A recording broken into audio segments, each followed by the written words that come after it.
Bab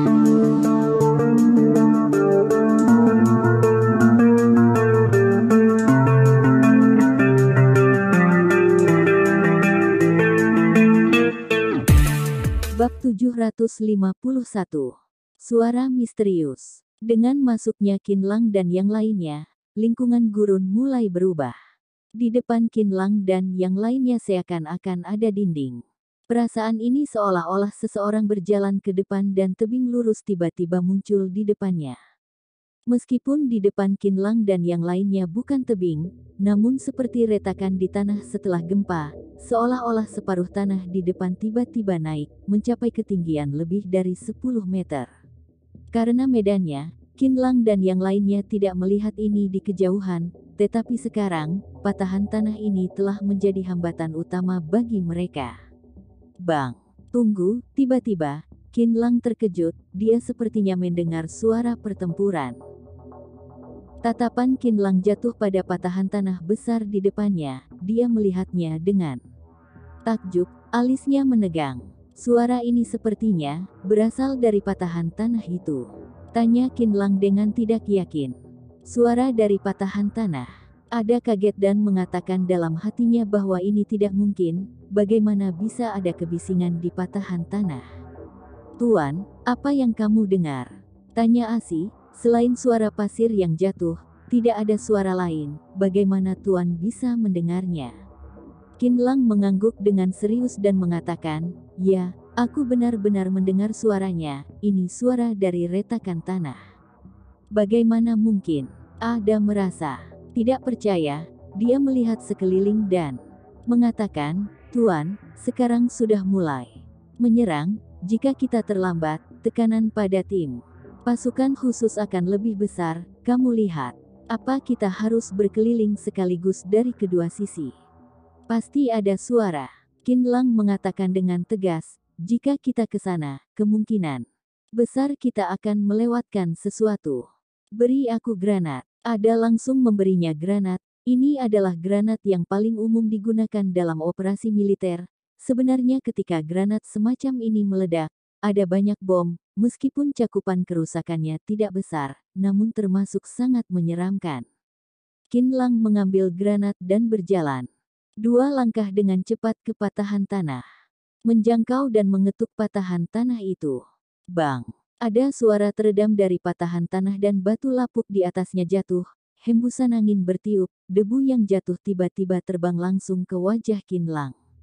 Qinlang menoleh sedikit, menghindari debu dan merasa lebih percaya diri di hatinya. Pasti ada suara di patahan tanah ini dan masih ada suara tembakan.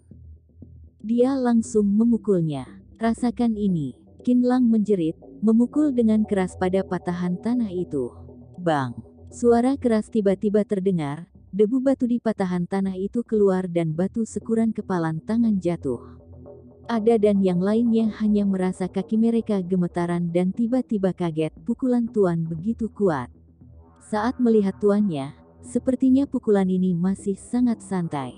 Ada dan yang lainnya saling memandang, jika pukulan ini mengenai seseorang, seperti apa jadinya.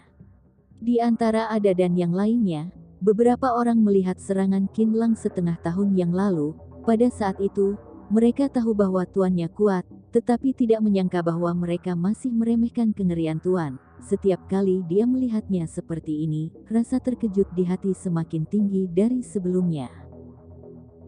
Bawa bahan peledaknya. Mata Qinlang memancarkan cahaya dan mengatakan dengan suara yang kecil. Setelah memukul, dia segera menyadari bahwa patahan tanah itu kosong. Qinlang segera memikirkan kemungkinan, apa ada sesuatu dalam patahan tanah ini. Setelah melihat pangkalan militer rahasia di pinggiran Yanjing, Qinlang cukup terkesan dengan ruang tersembunyi di bawahnya. Dia bertanya-tanya apa patahan tanah ini akan menjadi ruang bawah tanah lainnya. Tuan, ini bahan peledaknya. Seorang prajurit segera membawa bahan peledak. Semuanya mundur, cari tempat untuk bersembunyi, kata Qinlang dengan sungguh-sungguh.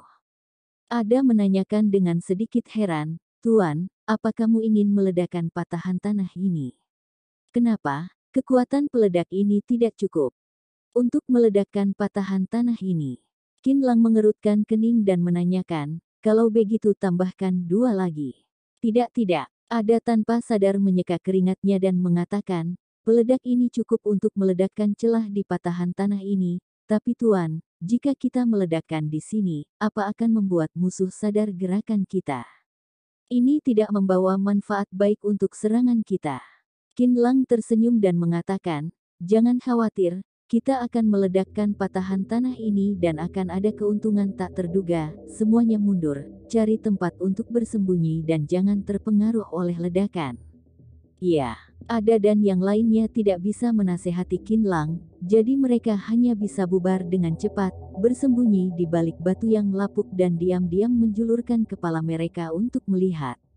Qin Lang meletakkan peledak di bawah patahan tanah, pada saat yang sama membawa batu dan menekan kantong peledak dengan kuat ke dinding patahan tanah. Dia juga memiliki pemahaman tertentu tentang bahan peledak. Semakin banyak tekanan yang ditanggung peledak ini, maka akan semakin kuat. Bahan peledak itu dilapisi dengan batu-batu besar dan mengenai dinding patahan tanah, hanya memperlihatkan sekeringnya memanjang keluar. Setelah itu, Qin Lang mengeluarkan instrumen hitam yang sedikit lebih kecil dari ponsel dari tubuhnya. Ini adalah sakelar kendali jarak jauh untuk paket bahan peledak. Dia mundur dengan cepat dan juga bersembunyi di balik batu besar dan langsung menekan tombol merah pada sakelar kendali jarak jauh. Plak. Setelah sakelar ditekan, tetapi paket peledak tidak merespons. Ada apa? Qin Lang tiba-tiba mengerutkan kening, menoleh untuk melihat ke arah Ada dan teriak, kenapa remote control ini tidak berfungsi? Ada segera melihat arlojinya dan segera mengatakan, Tuan, ada gangguan elektromagnetik di sini. Bajingan. Qin Lang tiba-tiba mengutuk, semua persiapan sudah selesai, lalu tidak ada cara untuk meledakkan. Apa-apaan ini? Hanya bisa diledakkan secara langsung. Qin Lang menggertakkan giginya, lalu ke arah retakan tanah lagi. Dia ingin menggunakan sekering untuk meledakkan bahan peledak.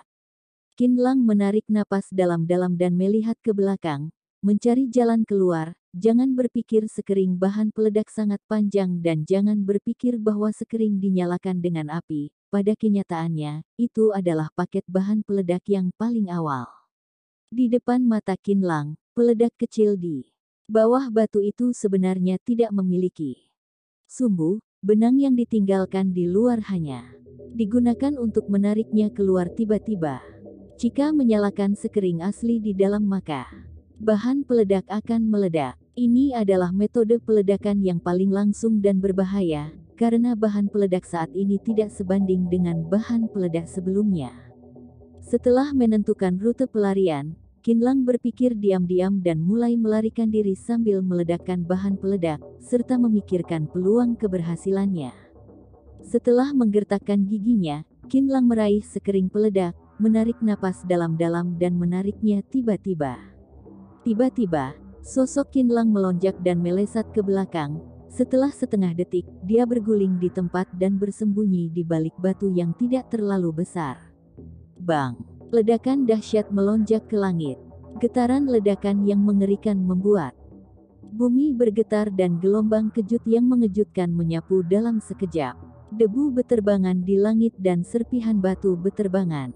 Sial, bahan peledak macam apa ini? Kenapa begitu kuat?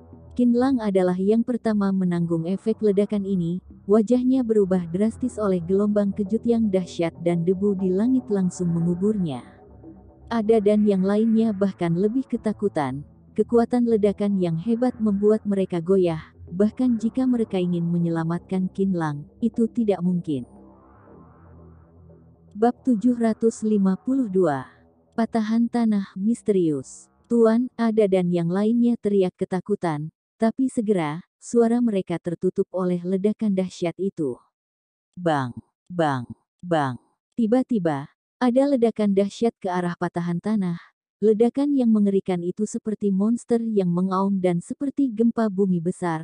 Bumi bergetar hebat, langit berdebu dan semua tempat menjadi kacau. Ledakan itu terdengar terus-menerus. Dalam adegan ini, seolah-olah seluruh dunia hancur dan kiamat. Bang! Setelah ledakan hebat lainnya, seluruh dunia akhirnya menjadi tenang. Tetapi debu yang beterbangan meninggalkan seluruh dunia dalam keadaan kacau, seolah-olah langit dan bumi belum dipisahkan. Ada dan yang lainnya berbaring di belakang batu besar di kejauhan. Mereka menatap kosong ke arah patahan tanah itu, dengan mulut terbuka, wajah mereka penuh ketidakpercayaan. Ini akibat bahan peledak itu. Ada kaget, bagaimana bisa bahan peledak itu bisa terus meledak. Segera, dia tiba-tiba teringat sesuatu dan segera berteriak, "Tuan! Tuan!" Dia bangun seperti orang gila, tersandung ke arah Qin Lang, meskipun tidak terlihat, ada tidak peduli tentang itu, tuannya kurang dari 20 meter dari tempat ledakan, aneh jika dia bisa aman pada jarak seperti itu. Dengan mengandalkan indera arahnya yang luar biasa, ada datang ke tempat Qin Lang, tetapi dia tetap tidak dapat menemukan Qin Lang, ada serpihan batu dan debu di bawah kakinya dan sangat sulit untuk bernapas. "Tuan! Tuan!" Ada teriak dengan gugup, "Tuan, tolong kamu katakan sesuatu." Uhuk-uhuk, batuk yang menyakitkan. Tiba-tiba terdengar dari tempat yang tidak jauh dari Ada, "Aku di sini." "Tuan." Ada sangat gembira dan bergegas, dia samar-samar melihat sosok samar berdiri, lalu dengan cepat meraih lengan Qin Lang dan membantunya berdiri, "Tuan, apa kamu baik-baik saja?" "Aku tidak bisa mati." Qin Lang tersenyum pahit, "Sial. Aku baru saja membunyikan bahan peledak itu, kenapa ledakannya bisa begitu kuat?" Bah! Qin Lang terus meludahkan debu di mulutnya dan mengatakan dengan susah payah, "Tuan, apa yang akan kita lakukan? Sekarang, kita tidak bisa melihat apa-apa, kita tidak bisa pergi kemana-mana, bagaimana dengan brigade pasukan khusus?" Ada menanyakan dengan penuh semangat. Qin Lang berhenti sebelum mengatakan, "Jangan terburu-buru, aku pikir kami tampaknya telah memperoleh banyak keuntungan." Hah? Ada tidak bereaksi untuk beberapa saat. "Apa kamu tidak peduli peledak ini dapat memiliki efek seperti itu?" Qin Lang terus memuntahkan debu dan mengatakan, "Pasti ada sesuatu dalam patahan tanah yang aku bom sebelumnya. Aku menduga bahwa itu adalah tujuan yang akan kita serang. Ledakan berikutnya mengkonfirmasi dugaanku, jika tidak, serangkaian ledakan seperti itu tidak akan pernah terjadi. Kumpulkan tim, semua pakai masker gas dan serang." "Ya," kata Ada. Terlepas dari apa penilaian Qin Lang benar atau tidak, sebagai seorang prajurit, hal pertama adalah mematuhi perintah. Pakai masker gas dan mulailah menyerang. 11 orang, semuanya memakai masker gas, memegang senapan otomatis, berbaris dalam barisan dan berjalan lurus ke depan. Ledakan di patahan tanah telah lama berubah menjadi tumpukan debu. Sekelompok orang menginjaknya dan langsung tenggelam. Rekan-rekan di sebelahnya meraihnya. Beberapa orang bergabung dan berjalan selangkah demi selangkah. Namun, semakin dia maju, semakin tidak rata, tanpa melihat jalan di depan. Qin Lang akhirnya berhenti. "Jangan maju lagi." Qin Lang mengatakan dengan keras, "Jangan bertindak gegabah, semua berbaring dan terus waspada." 11 orang dengan cepat membentuk lingkaran, berbaring tengkurap, melepaskan senjata mereka dan tidak ada suara lagi. Qin Lang sangat tidak berdaya, dia awalnya berpikir bahwa debu harus segera ditiup, karena hal yang paling diperlukan di gurun adalah hembusan angin, tidak peduli seberapa besar debu itu, pasti tidak akan bertahan lama.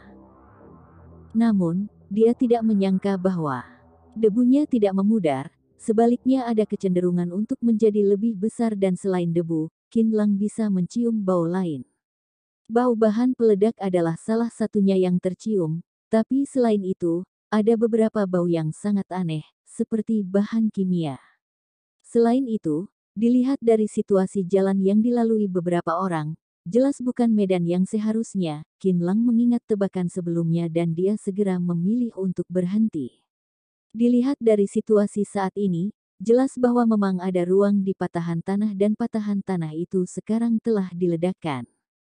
Tidak hanya itu, pasti ada sesuatu dalam patahan tanah yang menyebabkan serangkaian ledakan. Jadi Qin Lang tidak berani bergerak maju. Di bawah langit berdebu, penglihatannya kabur dan dia tidak bisa melihat dengan jelas dalam. Hal ini, dia memutuskan untuk mengutamakan keselamatan dan tidak ada yang tahu apa yang ada di depan. Jika bersikeras untuk maju, mungkin akan menghadapi beberapa bahaya. Seiring berjalannya waktu, hembusan angin terus bertiup. Akhirnya debu di langit tertiup lebih tipis dan jarak pandang meningkat pesat menjadi jelas. Ketika Qin Lang dan yang lainnya akhirnya melihat pemandangan di depan mereka dengan jelas, semua orang termasuk Qin Lang terpana oleh pemandangan ini, menatap kosong ke pemandangan di depan mereka, tidak tahu harus mengatakan apa. Sekitar puluhan meter dari Qin Lang dan yang lainnya, hampir seluruh tanah runtuh. Tertutup debu dan batu, seolah-olah seluruh tanah telah tenggelam.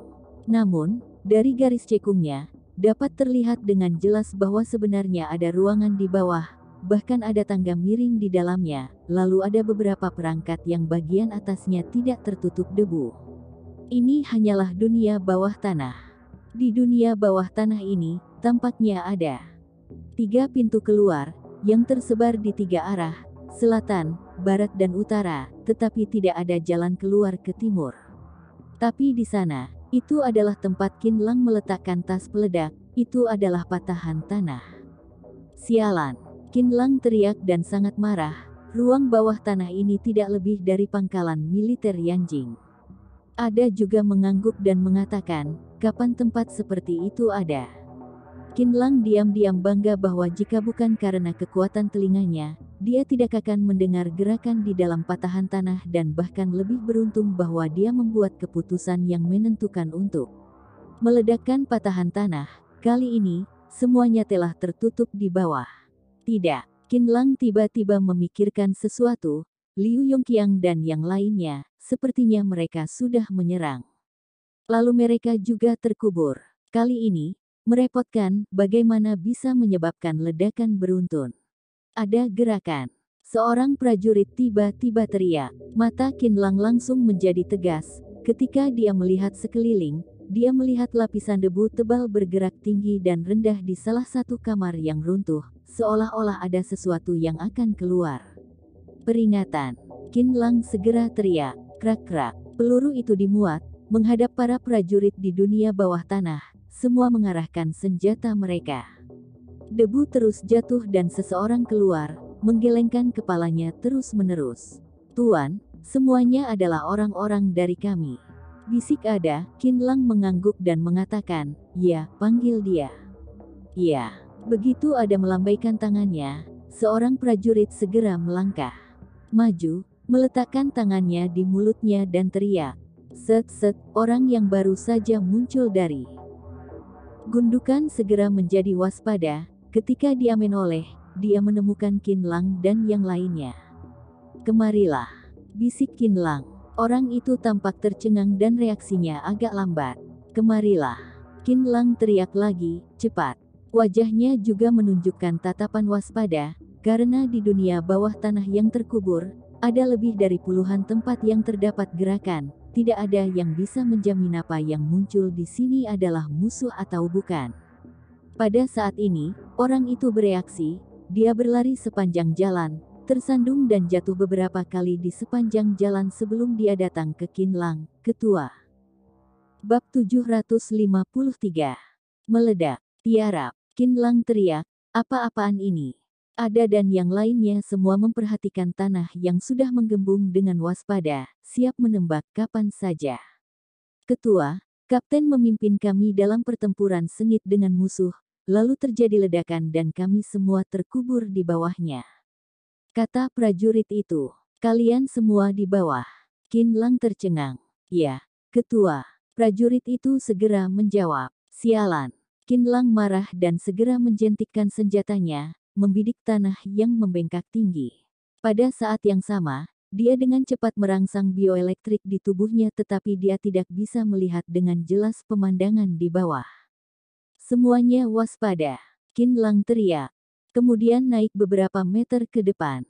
Dia terkena ledakan hebat sebelumnya, akibatnya, energinya terkuras habis, jadi dia harus mendekat untuk melihat apa itu orang-orangnya sendiri atau musuhnya. Ini bukan lelucon, jika salah orang, maka kan sulit dimaafkan. Qin Lang mendesak pikiran spiritualnya lagi, akhirnya melihat orang-orang di bawah dengan jelas.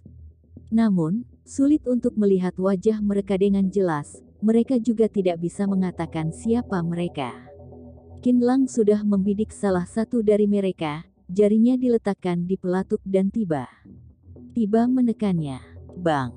Setelah tembakan, tanah yang dia tuju langsung runtuh dan tidak ada gerakan lagi. Tuan! Petik 2. Ketua. Ada dan prajurit yang keluar berseru pada saat yang sama, bahwa lelaki di dalam gundukan itu belum keluar, jadi dengan adanya Tuan sembarangan menembak takutnya akan mengenai orang-orang dari mereka. Ketua, pemimpin tim kami dan rekan-rekan lainnya semua ada di dalam. Prajurit yang merangkak keluar itu teriak, tetapi dia tidak berani menghentikan Qin Lang. Meskipun keduanya bukan milik tim yang sama, Qin Lang adalah tim Hongjian secara alami setara dengan Liu Yongqiang dan dapat dianggap sebagai pemimpin prajurit ini. Qin Lang tidak mengubah raut wajahnya, tetapi mengatakan dengan tenang, hati-hati, jika menemukan musuh, cepat tangkap mereka. Iya, semua orang menjawab pada saat yang sama, meskipun mereka tidak mengerti cara Qin Lang, itu adalah kewajiban mereka untuk mematuhi perintah. Tidak peduli apa masalahnya, mereka harus menunggu sampai pertempuran selesai. Setelah memegang senapan otomatisnya, Qin Lang membidik tas satu demi satu dan terus menarik pelatuknya dengan jarinya. Bang! Bang! Bang! Di gurun yang kosong ini, suara tembakan begitu keras, tapi bagi mereka yang terkubur di bawahnya, itu adalah sebuah tanda kematian. Setiap kali tembakan terdengar, akan ada tanah yang tiba-tiba runtuh dan pada akhirnya di sana tidak ada lagi gerakan. Sebenarnya di bawah gundukan tanah yang ditembak Qin Lang semuanya adalah musuh, setidaknya bukan teman-temannya. Dengan diikuti suara tembakan, semakin banyak gundukan tanah yang runtuh dan tidak ada gerakan, orang-orang lain di gundukan tanah tampaknya menyadari bahaya di luar. Jadi mereka berhati-hati untuk tidak bergerak. Qin Lang segera menoleh dan mengatakan, "Kamu, segera kirim sinyal ke semua orang untuk memberitahu mereka bahwa di luar aman dan biarkan mereka keluar dengan cepat." Dia telah terkubur di gundukan sebelumnya dan secara alami tahu betapa tidak nyamannya dia di sana. Sebenarnya terkubur dalam gundukan pasti lebih mengerikan daripada tenggelam, karena jika tidak tahan di dalam air dapat minum 2 teguk air dan tidak akan langsung mati. Tapi lain halnya di gundukan itu, tidak ada cara untuk bernafas di sana dan bahkan tidak berani membuka mulut, karena selama membuka mulut, banyak kotoran yang akan tertelan, yang cukup untuk mencekik seseorang sampai mati. Jika debu masuk ke saluran pernapasan, jangan berharap untuk bertahan hidup, pasti akan segera mati. Prajurit itu segera mengeluarkan sinyal khusus untuk menunjukkan keselamatan sesuai dengan perintah Qin Lang. Tatapan Qin Lang terkunci rapat di dunia bawah tanah yang runtuh, memperhatikan gerakan di dalamnya, siap menarik pelatuknya kapan saja. Setelah beberapa saat hening di bawah, tiba-tiba puluhan gundukan tanah muncul bersamaan. Sialan! Qin Lang tiba-tiba marah. Pihak lain juga memiliki cara ini untuk menghubungi semua orang pada saat yang sama. Pasti ada beberapa orang yang tidak langsung terkubur di gundukan. Mereka mungkin terhalang oleh beberapa bangunan yang runtuh. Jika tidak, mereka tidak dapat muncul pada saat yang bersamaan. Bang! Qin Lang menarik pelatuk pistol di tangannya. Dia tidak menunggu orang-orang itu muncul, jadi dia menembak mereka di bahu dan membuat kedua tangan orang-orang itu patah. Dor. Qin Lang menembak terus-menerus sampai menghentikan gerakan di bawah. Dalam adegan seperti itu, seperti memainkan permainan, begitu gundukan tanah muncul, mereka dipukuli oleh Qin Lang. Pada saat ini, Ada dan yang lainnya, serta prajurit yang baru saja keluar, sudah lama ketakutan Qin Lang akan membunuh semua orang. "Tuan, jalankan perintah!" Qin Lang teriak, segera menyela prajurit di sebelahnya dan menarik pelatuknya lagi. Dor. Ketika Qin Lang akhirnya selesai menembak, Ada dan yang lainnya sudah berkeringat dingin, melihat dengan gugup dan penuh harap ke bawah. Di mata orang lain, cara Qin Lang benar-benar kejam, karena orang-orang ini terkubur dalam debu dan tidak ada yang berani memastikan bahwa di bawah gundukan tanah adalah orangnya sendiri dan yang mana musuh di bawahnya. Namun, Qin Lang menembak langsung. Mungkinkah, Tuan, ini balas dendam pada tim pasukan khusus? Ada dan yang lainnya tidak bisa tidak memiliki ide seperti itu di dalam hati mereka. Tidak dapat disangkal bahwa orang-orang di tim pasukan khusus akan memiliki permusuhan di hati mereka ketika menghadapi tentara tim Hongjian, tetapi itu karena sebelumnya, tim Hongjian mengalahkan tim pasukan khusus. Di masa lalu, kedua unit pada dasarnya berada di level yang sama, mereka tidak jauh berbeda satu sama lain. Sekarang mereka tiba-tiba ditekan oleh tim Hongjian dengan kekuatan tempur yang kuat. Akibatnya, para prajurit tim pasukan khusus secara alami akan saling berhadapan dengan tim Hongjian. Kebencian dan ketidakpuasan semacam ini telah muncul ketika kedua kekuatan itu pertama kali mulai bekerja sama. Situasi ini telah terjadi di pangkalan militer Yanjing sebelumnya, tetapi Qin Lang dan Liu Yongqiang tidak berbicara pada waktu itu dan waktu untuk bertindak relatif ketat, sehingga para prajurit di bawahnya tidak berani main-main. Namun, dari penampilan para tim pasukan khusus, juga mungkin melihat perasaan tidak nyaman di hati mereka. Tapi, tidak perlu menembak dan membunuh orang secara langsung, kan? Mereka yang memiliki ide yang sama dengan Ada dan yang lainnya dan pejuang dari tim pasukan khusus yang baru saja keluar dari gundukan tanah memandang Qin Lang dengan marah, tetapi dia tidak bisa menghentikannya karena perintahnya. Namun, di dalam hatinya, dia tidak suka dengan cara Qin Lang. Menurutnya, bahkan jika Qin Lang benar-benar membunuh rekan seperjuangannya, dia masih memiliki cukup alasan untuk mencegah musuh melakukan serangan balik. Alasan semacam ini sangat mungkin dilakukan bahkan di pengadilan militer. Bagaimanapun, insiden melukai rekan secara tidak sengaja dalam jarak dekat telah sering terjadi dalam perang sebelumnya dan tidak mungkin untuk menghukum Qin Lang. Ambil peluru lain. Qin Lang tidak memperhatikan ekspresi orang lain. Dia menyentuh sabuk pelurunya dan menemukan bahwa pelurunya telah kosong, jadi dia memerintahkan mereka. Tidak ada yang merespon. Qin Lang tiba-tiba menoleh dan segera menemukan bahwa semua orang menatapnya dengan wajah aneh, sementara prajurit tim pasukan khusus menatapnya dengan ekspresi marah di wajahnya. Ambil pelurunya, apa kamu tidak mendengarkannya? Qin Lang teriak, Ketua, di sini bukan hanya musuh, tetapi juga ada rekan kita, apa tujuanmu melakukan ini? Kata prajurit itu dengan marah. Raut wajah Qin Lang tiba-tiba menjadi suram. Berhenti bicara omong kosong, ambil pelurunya terlebih dahulu, jika ada sesuatu katakan setelah pertempuran selesai. Qin Lang menjadi marah ketika dia mendengar apa yang dikatakan prajurit itu. Sekarang semua orang terkubur di bawahnya, tidak peduli itu tim pasukan khusus atau orang lain, mereka tidak memiliki kemampuan untuk melawan. Ini adalah waktu terbaik untuk menyerang. Jika menunda, mungkin musuh akan pergi. Bagaimana bisa Qin Lang membuang waktu untuk menjelaskan kepada mereka? Jika ketua tidak menjelaskan, aku tidak akan menyerahkan pelurunya. Kata prajurit itu dengan tegas, aku menolak untuk melaksanakan perintah yang tidak masuk akal seperti itu. Krak, sebuah pistol tiba-tiba muncul di tangan Qin Lang dan menunjuk ke dahi prajurit itu. Kamu boleh tidak mengikuti perintahku, tetapi jika kamu berani mempengaruhiku lagi, aku akan segera menghancurkanmu. Ada, ambil pelurunya. Ya, ada ragu-ragu sejenak, tetapi memilih untuk percaya pada Qin Lang dan melemparkan pelurunya.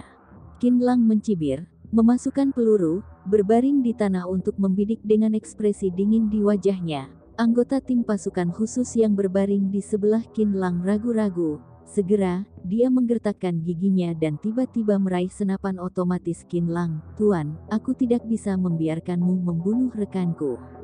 Omong kosong. Qin Lang sangat marah. Aku tidak punya waktu untuk menjelaskan kepadamu sekarang. Ada, hentikan dia. Iya. Pada saat yang sama Ada menjawab. Moncong pistolnya diarahkan ke belakang kepala prajurit itu dan dia menekannya ke tanah. Patuh, aku tidak ingin menyerangmu, Tetapi kamu berani melecehkan Tuan, jangan salahkan aku karena aku akan kejam padamu. Hah. Setelah itu, puluhan gundukan tanah tiba-tiba semakin besar, sekelompok orang muncul. Dari gundukan, semuanya berubah menjadi sosok tanah liat dan tidak bisa melihat wajah mereka dengan jelas. Qin Lang akhirnya menunjukkan senyum di wajahnya dan teriak, "Orang-orang dari tim pasukan khusus, datang ke sini." Orang-orang itu tiba-tiba terkejut, ketika mereka melihat sosok Qin Lang dan yang lainnya secara samar, mereka segera berlari ke sana kemari.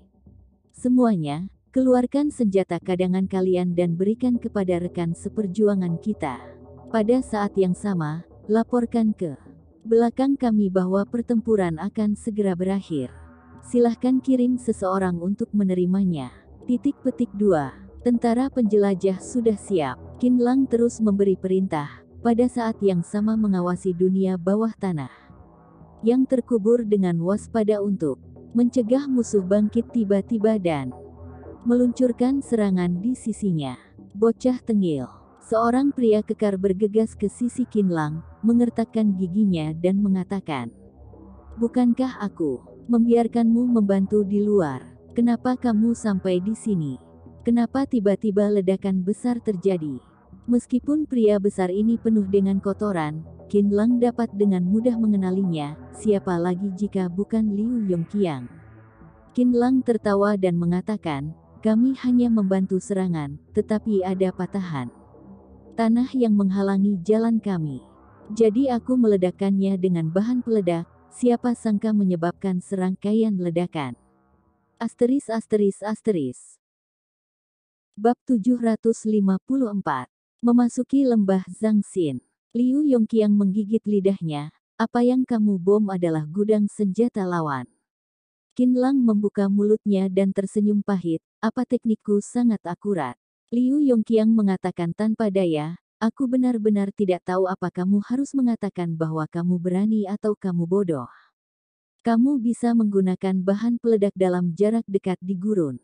Jika kamu menggunakannya dengan tidak benar, maka kamu akan celaka." Liu Yongqiang tidak tahu harus mengatakan apa. Dia awalnya berpikir bahwa orang ini harus memiliki pengalaman, tetapi tidak menyangka bahwa dia tidak memiliki pengalaman apapun. Bagaimana dia bisa menyerang bersamanya? Ternyata seperti itu.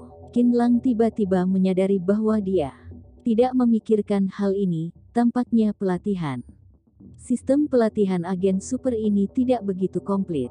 Namun, tampaknya apa yang dikatakan Liu Yongqiang benar. Dia hampir terkubur di bawah sebelumnya dan setelah 10 menit, debu yang berterbangan di langit dianggap tertiup angin. "Bagaimana situasi di dalam?" Qin Lang menanyakan, "Apa ada yang melarikan diri?" "Semuanya ada di dalam." Kemudian terjadi ledakan, bahkan jika seseorang ingin melarikan diri, mereka tidak akan bisa. Aku hanya tidak tahu berapa banyak dari mereka yang terbunuh. Liu Yongqiang mengatakan, "Baiklah, kamu pergi untuk menghitung jumlah orang terlebih dahulu. Ada aku di sini, jadi tidak ada yang melarikan diri." Qin Lang menoleh dan melihat dan menemukan bahwa seseorang di bawah tanah sedang bersiap untuk keluar.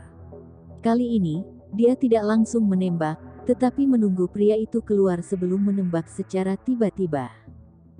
Dor! Pria itu jatuh di gundukan tanah. "Hei!" Liu Yongqiang tiba-tiba terkejut, "Apa kamu melihat siapa itu? Kenapa menembak dengan sembarangan?" Qin Lang tersenyum sedikit dan melihat dengan jelas. Ketua prajurit yang ditangkap oleh Ada tiba-tiba memanggil. Liu Yongqiang melihat ke belakang, raut wajahnya tiba-tiba berubah dan dia menatap Ada. "Apa yang kamu lakukan?" "Letakkan pistolnya." "Maaf, aku sedang menjalankan perintah," kata Ada. Liu Yongqiang segera menatap Qin Lang dan mengatakan dengan marah, "Apa ini? Sekarang aku tidak punya waktu untuk menjelaskannya kepadamu, kamu akan mengerti setelah pertempuran selesai." Qin Lang mengatakan tanpa melihat ke belakang.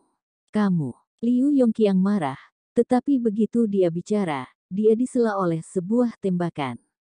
Dor-dor. Qin Lang menembak lagi dan orang lain jatuh di gundukan tanah itu. Dor-dor-dor. Ketika Qin Lang selesai menembak, Tempat yang runtuh itu sudah penuh dengan orang-orang yang tertutup tanah. Qin Lang meletakkan pistolnya dan mengatakan, "Oke, semua yang bisa memanjat. Hampir aku selesaikan. Semuanya cari lagi, ingat, keselamatan nomor satu." Ya, pada saat ini, Qin Lang duduk, memandang Liu Yongqiang yang marah dan tersenyum. "Ada apa? Aku tidak menyinggungmu, kan? Apa maksudmu?" Liu Yongqiang menunjuk prajurit yang masih ditunjuk oleh Ada dan mengatakan dengan marah, "Begitukah caramu bekerja sama denganku?" Qin Lang tersenyum dan mengatakan, "Biarkan dia bicara tentang apa yang sedang terjadi. Tidak perlu menanyakan lagi, aku sudah tahu situasinya, kamu menembak rekanmu, ini adalah kejahatan." Liu Yongqiang mengerutkan kening, "Bocah tengil, aku pikir kamu sengaja melakukannya sebenarnya. Sebenarnya apa yang kamu pikirkan?" Baru saja ketika Qin Lang terus menembak, Liu Yongqiang sudah menanyakan kepada prajurit yang ditangkap oleh Ada dan memahami semua keadaan. Tingkah laku Qin Lang membuatnya sangat marah, tetapi dia juga diam-diam meragukan bahwa Qin Lang benar-benar menggunakan cara ini untuk melampiaskan amarah. Qin Lang tidak keberatan, dia hanya tersenyum dan menanyakan, "Apa kamu sudah menghitung jumlah orang?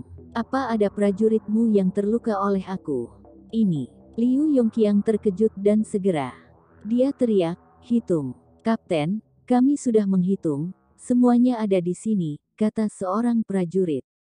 Liu Yongqiang segera terkejut, dia menoleh dan menatap Qin Lang, "Apa yang terjadi?" Qin Lang tersenyum dan mengatakan, "Jika tidak dapat melihat musuh atau teman di gundukan tanah, apa kamu pikir aku akan berani menembak dengan santai? Bisakah kamu melihat?" Ekspresi Liu Yongqiang berubah, Qin Lang hanya mengangkat bahunya. Tidak mengakui atau menyangkal. "Bukankah sekarang keadaannya sudah bagus? Tidak perlu bertarung sama sekali, hanya berbaring di sini dan menembak, musuh dengan mudah ditangani, jika ingin menangkap hidup-hidup. Tangkap hidup-hidup saja, tetapi jika tidak ingin menangkapnya hidup-hidup, tembak saja kepala mereka." Liu Yongqiang terkejut. Ternyata Qin Lang bukan orang biasa. Kemudian apa yang dia lakukan pada Zhang Yaruo? Hehe, sepertinya itu demi Zhang Yaruo. Semua orang tahu, demi mengejar keabadian, mengenai apa yang baru saja terjadi, Qin Lang melambaikan tangannya, "Aku tidak sengaja meledakkan gudang senjata orang lain dan mengubur kalian semua di bawahnya, mohon maafkan aku." Yang lain tertawa terbahak-bahak, Ada lalu menggerakkan moncong pistol yang ada di belakang kepala prajurit itu dan mengatakan, "Maaf, aku hanya menjalankan perintah." "Tidak apa-apa." Prajurit itu menggelengkan kepalanya dengan tergesa-gesa dan mengatakan dengan malu, "Jika kamu mengatakan ini, aku bahkan lebih menyesak, aku tidak menegakkan perintah, aku akan menerima hukuman." "Sudahlah, jangan bertingkah lagi di sini, kita harus membersihkan medan perang ini. Segera bekerja." Liu Yongqiang melambaikan tangannya dan mengatakan, "Ya." Hanya Qin Lang dan Liu Yongqiang yang tersisa di atas, menyaksikan tentara lain membersihkan medan perang. "Adik, kamu benar-benar melakukan pekerjaanmu dalam satu pertempuran." Liu Yongqiang mengatakan, "Sejak bergabung dengan tentara, aku tidak pernah bertempur dalam pertempuran yang aneh. Kali ini benar-benar menyelesaikan semuanya hanya dengan satu peledak dan hampir membunuh kita juga." Qin Lang tersenyum dan mengatakan, "Aku melakukannya dengan tidak sengaja, siapa sangka bahwa patahan tanah itu adalah gudang senjata mereka. Aku hanya bertindak sesuai dengan instruksi navigasi pada arloji, tetapi ada patahan tanah yang memblokir dan aku mendengar bahwa sepertinya ada sesuatu di dalam, lalu aku hanya bisa melakukannya seperti ini. Keberuntungan." Hanya saja Zhang Yaruo. Qin Lang memandang Liu Yongqiang. Liu Yongqiang tidak menyembunyikannya lalu tersenyum, "Tujuanmu juga bunga tiga warna, kan?" Qin Lang adalah orang yang cerdas. Setelah melihat Liu Yongqiang seperti ini, dia tidak perlu menyembunyikan dirinya sendiri. Jadi dia dengan belak-belakan mengatakan, "Kita sama." Titik. Qin Lang, Liu Yongqiang dan yang lainnya melihat pintu masuk ke lembah, seperti serigala. Lapar yang ganas membuka mulutnya. Dan jalan ke seluruh lembah ini memang seperti serigala raksasa. Lembah Zangxin ini benar-benar terlihat bagus. Liu Yongqiang mengatakan dan segera berjalan. Qin Lang mengikuti di belakang. Matanya sedikit menyipit, dia melihat ke lembah Zangxin dengan sedikit keraguan. Dari luar, sebenarnya tidak ada yang istimewa, tetapi Qin Lang selalu merasa ada bahaya besar di dalam. Bunga 3 warna tepat di depannya. Namun ada dewa di sana, Qin Lang harus membunuh dewa itu untuk mendapatkan bunga 3 warna. Bab 755. Bunga 3 warna. Setelah memasuki lembah, semua orang langsung merasa berbeda. Di luar sangat panas, dengan cuaca lebih dari 40 derajat. Tapi lembah itu seperti musim semi sepanjang tahun, seolah-olah datang ke tempat indah di Jiangnan. Bunga-bunga eksotis dan rerumputan bermekaran di mana-mana. Di tengah lembah, dikelilingi banyak salju dan es. Ada mata air jernih seluas puluhan meter persegi, mengalir dengan tenang. Dan di belakang mata air, ada pohon kecil yang tingginya lebih dari 3 kaki. Mata air kehidupan. Liu Yongqiang tidak bisa melepaskan matanya lagi ketika dia melihat mata air itu. Dia telah melupakan bunga 3 warna, kakinya gemetaran, sosoknya menyerupai kuda yang berlari cepat dan segera bergegas ke sisi air mata itu, berlutut dan mengulurkan tangannya untuk memegang mata air dan meminumnya dengan gembira. Qin Lang, Qin Lang. Ini adalah mata air kehidupan yang legendaris. Liu Yongqiang sangat gembira, menoleh dan teriak pada Qin Lang. Ya, Qin Lang menjawab, tetapi matanya tidak meninggalkan pohon kecil di belakang mata air. Tepatnya, ada 3 bunga 3 warna di sebelah pohon kecil. Mata air kehidupan, akhirnya aku menemukannya. Qin Lang menekan keterkejutan di hatinya dan berjalan menuju bunga 3 warna selangkah demi selangkah. Setelah melihat dengan cermat, Qin Lang tiba-tiba berpikir. Bunga 3 warna juga disebut bunga 3 kehidupan, mekar sekali dalam 10.000 tahun dan memiliki kekuatan spiritual yang tak terbatas. Bisa membuat orang menjadi dewa dan juga bisa membuat orang melihat kehidupan masa lalu dan sekarang. Pada saat ini, banyak pikiran mengalir ke otak Qin Lang. Baru saat itulah dia tahu kenapa dia dilahirkan dengan kekuatan super yang berbeda dari orang biasa, karena dia melihat identitas aslinya dalam kehidupan abadi. Reinkarnasi Kaisar Suci. Dalam kehidupan sebelumnya, sebelum diracuni oleh keluarga Ren, dia adalah orang hebat di dunia dewa. Dia membunuh 2 pasukan elit negara musuh sendirian dan dihormati sebagai Qin Nanzong, yang berarti penguasa terkuat dari keluarga Qin. Orang-orang mengira Qin Nanzong akan menjadi dewa terkuat di bumi, tetapi dia tiba-tiba bersembunyi. Alasannya adalah bahwa tuan keluarga Ren mendambakan inti emasnya dan cemburu bahwa putranya yang tidak sah karena dapat memiliki keterampilan kultivasi seperti itu, jadi dia menggunakan kepercayaannya pada ibu kandungnya, Ren Rongrong, untuk meracuninya dan mengambil inti emasnya dan ibunya Ren Rongrong juga jatuh ke dalam kesalahan diri yang tak ada. Habisnya, perebutan inti emas sering berarti bahwa tidak akan lagi memasuki siklus reinkarnasi. Tetapi apa yang tidak diharapkan oleh keluarga Ren bahwa Qin Lang adalah reinkarnasi Kaisar Suci. Dia dilahirkan kembali di keluarga Qin dengan bangkit kembali setelah lebih dari 20 tahun. Awalnya, Qin Lang datang untuk mencari bunga 3 warna hanya untuk Zhang Yaruo. Tetapi dia tidak menyangka akan menemukannya. Semua ini adalah nasib yang baik. Setelah sadar kembali, Qin Lang duduk di samping bunga 3 warna dengan senyum di wajahnya. Pada saat ini, Liu Yongqiang berjalan dengan wajah tenang. Qin Lang, sepertinya mata air ini tidak bisa dikeluarkan. Jika setelah dikeluarkan akan menjadi gas. Dia menunjukkan kepada Qin Lang mata air yang dia pegang di tangannya dan dengan cepat menguap lalu berubah menjadi asap biru.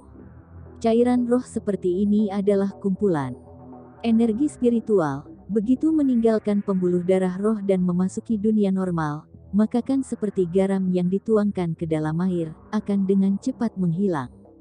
Qin Lang mengatakan tanpa terkejut. Lalu bagaimana? Liu Yongqiang tercengang. Isi dalam botol batu giok agar bisa bertahan lebih lama atau hanya tinggal di sini dengan patuh dan langsung menggunakannya untuk berlatih. Qin Lang mengangkat bahunya. Qin Lang tidak mengatakan satu cara terakhir. Jika menggunakan senjata ajaib ruang angkasa untuk menahannya, maka dapat mengunci cairan roh agar tidak menguap. Air mata ini berukuran puluhan meter persegi. Mungkin beratnya hampir 10 ton. Dari mana Liu Yongqiang mendapatkan begitu banyak botol giok di gurun yang luas ini tanpa manusia? Dia mengertakkan giginya dan akhirnya memutuskan untuk tinggal di lembah dan segera mulai berlatih. Seteguk mata air. Sebelumnya meningkatkan energi internalnya. Jadi Liu Yongqiang tidak mau pergi. Qin Lang tidak peduli. Dia menatap bunga 3 warna dengan tenang. Terlihat dari ini dibutuhkan setidaknya 7 hari bagi bunga 3 warna untuk menjadi matang. Dengan kata lain, aku harus tinggal di sini selama 30 hari. Qin Lang menyentuh dagunya. Zhang Yaruo seharusnya sudah ada di sini saat itu. Demi bunga 3 warna, menunggu selama 7 hari bukanlah apa-apa. Selain itu, dia masih memiliki spiritual yang bagus. Dia bisa berlatih perlahan di sini. Saat memikirkan hal ini, Qin Lang mendesak kekuatan gaibnya, mengeluarkan auranya lalu menyuntikkannya ke cabang-cabang bunga, mengeluarkan batu giok terbaik. Mengukir dan menempatkan pengingat roh di sebelah pohon kecil, di luar lembah. Para prajurit telah selesai membersihkan medan perang, tetapi mereka tidak dapat lagi menemukan Qin Lang dan Liu Yongqiang. Untuk berjaga-jaga, Qin Lang membuat lingkaran peringatan di gerbang lembah. Begitu ada serangan musuh, dia akan segera tahu. Setelah melakukan semua ini, Qin Lang duduk bersila di bawah pohon kecil dan berlatih. 1 hari, 2 hari, 3 hari. Pada awal hari kedua, Qin Lang masih khawatir tentang monster yang akan bangun. Setelah itu, monster itu tidak pernah terlihat dan Qin Lang tidak repot-repot mempedulikannya lagi dan berlatih tanpa gangguan. Energi spiritual di sini terlalu berlimpah. Setiap pori Qin Lang terbuka dengan rakus, menyerap energi spiritual murni dan bergelombang dan esensi sejati meningkat satu persatu. Dia berbaris menuju tahap akhir dari latihan ini. Adapun Liu Yongqiang di samping, meskipun dia tidak bisa langsung menyerap aura seperti Qin Lang, tapi dia menjalankan latihan kekuatan batin, meminum air mata ini dari waktu ke waktu, kemudian segera berlatih keras. Meskipun efisiensinya jauh lebih rendah daripada Qin Lang, basis kultivasinya juga terus meningkat dengan penanaman energi spiritual yang begitu besar, bahkan ada tanda-tanda bergegas ke tahap yang lebih tinggi. Pada hari ke-6, ketika Qin Lang sedang berlatih, dia tiba-tiba mendengar ledakan hebat. Dia membuka matanya dengan tajam dan menatap lembah, lalu melihat bahwa lingkaran peringatan asli telah hilang. Sekelompok pria dan wanita dengan aura yang kuat bergegas masuk ke lembah. Ketika orang-orang itu melihat air mata itu, mereka sangat gembira dan teriak, "Mata air kehidupan! Ini adalah mata air kehidupan! Ya Tuhan, mata air kehidupan yang begitu besar sudah cukup untuk menciptakan banyak tuan abadi. Sialan, ini semua milikku, kalian jangan ambil, itu semua milikku." Orang-orang ini benar-benar mengabaikan Qin Lang, Liu Yongqiang dan yang lainnya, semua menatap dengan panik ke mata air kehidupan. Pada saat ini, Liu Yongqiang juga bangun dan berjalan ke sisi Qin Lang. Siapa mereka? Qin Lang menyipitkan matanya sedikit. Dia bisa merasakan orang-orang ini punya aura yang sangat besar. Sepertinya para manusia kuat dari dunia dewa, kata Liu Yongqiang dengan serius. Tepat ketika dia akan melanjutkan, seseorang di seberangnya sudah mengamuk dan teriak, "Kalian pergi dari sini. Mata air kehidupan di sini milik dunia dewa." Ketika sekelompok orang kuat bergegas ke lembah, Xingzhan dan yang lainnya selangkah di belakang dan tetap di lembah, mereka berjalan perlahan, melihat sekeliling pemandangan aneh di sekitar. Lembah ini mengingatkanku pada sebuah legenda. Xingzhan berjalan dan mengatakan dengan tenang. San Jutu tampak santai. Xingzhan memasukkan tangannya ke saku, seolah sedang bersantai. Gerakan Yuze seperti orang yang sangat amat tahu keadaan di sini dan setiap langkah kaki Lei Si yang menginjak tanah ini sangatlah besar. Mereka percaya diri, dengan kekuatan mereka yang cukup untuk menekan segalanya. Orang-orang yang bergegas ke lembah terlebih dahulu, sebagian terbesar dari mata air dewa kehidupan harus diserahkan kepada 3 orang ini. Ini adalah kepercayaan dari manusia kuat. Legenda apa? Lei Si menanyakan dengan penuh semangat. Konon pada tahun 60-an dan 70-an, seseorang menemukan desa kuno. Orang-orang di desa itu telah diserang dan dapat berubah menjadi monster, berlari seperti citah, cepat seperti harimau bertaring tajam, ditutupi bulu, tidak dapat ditembus dan kuat. Mereka tidak takut mati, seperti manusia serigala dalam mitos, kata Xing Zan dengan santai. Manusia serigala dan vampir semuanya adalah mitos kuno, bahkan jika mereka telah ada dalam sejarah, mereka telah lama menghilang dengan perubahan besar dunia.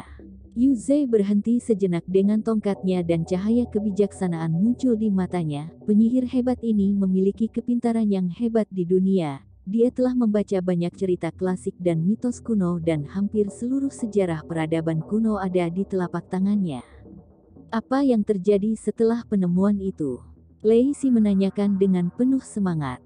Setelah penemuan itu, pasukan manusia pada saat itu ingin mengepung desa ini. Akibatnya, tidak hanya semua orang yang dekat dengan master di desa ini, tetapi juga manusia kuat yang mengerikan hampir tidak mati saat terkena peluru. Prajurit-prajurit itu terluka dan akhirnya gagal.